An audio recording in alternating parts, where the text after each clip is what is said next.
প্রিয় দর্শক, সম্প্রতি ঘটে যাওয়া ঘটনা বৈষম্য বিরোধী ছাত্র আন্দোলন এবং এই ছাত্র আন্দোলনের সফলতা।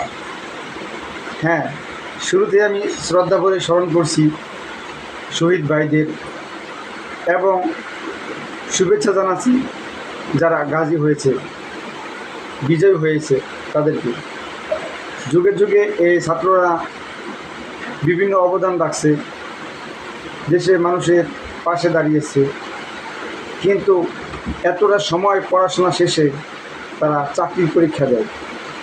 যে আন্দোলনটা শুরু হয়েছিল চাকরি পরীক্ষার বৈষম্য দূর করার জন্য, কিন্তু একটা ছাত্র এতটা বছর পড়াশোনা করার পর হয়তো তাদের কাছে সে এবিলিটি থাকে না, টাকা পয়সা থাকে না।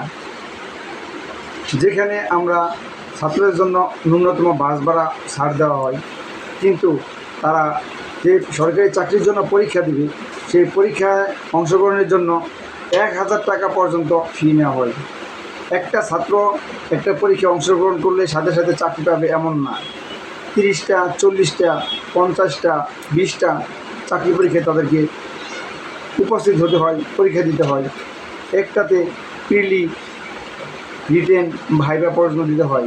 এতে অনেক সময়, পরীক্ষার প্রস্তুতিতে অনেক সময় পার হয়ে যায়। কিন্তু অনেক সময় মনে হয় আমার কাছে 1000 টাকা পর্যন্ত যদি কারো এই চাকরির পরীক্ষায় ফি নেওয়া হয়, তাহলে অনেকে এই ভয়ে অ্যাপ্লাই করতে চায় না।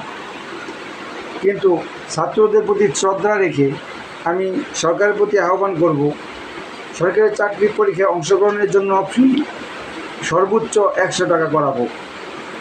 সরকারি চাকরির পরীক্ষায় অংশগ্রহণের জন্য ছাত্রদেরকে অংশগ্রহণ ফি 100 টাকা করা হোক। আমি জোরালোভাবে দাবি জানাবো সরকারের প্রতি, সকল চাকরির পরীক্ষায় অংশগ্রহণে আবেদন ফি সর্বোচ্চ 100 টাকা করা হোক। 100 টাকার বিনিময়ে যেন তারা পরীক্ষায় বসতে পারে, তারা তাদের মেধার চ্যালেঞ্জ জানাতে পারে। পরিশেষে মেধাবীদের জয় হোক, মেধাবীরা এদেশে নেতৃত্বে আসুক, মেধাবীরা এদেশে বড় বড় চেয়ারে বসুক, দেশের উন্নয়ন হোক, এই কামনা করছি। ভালো থাকবেন সবাই।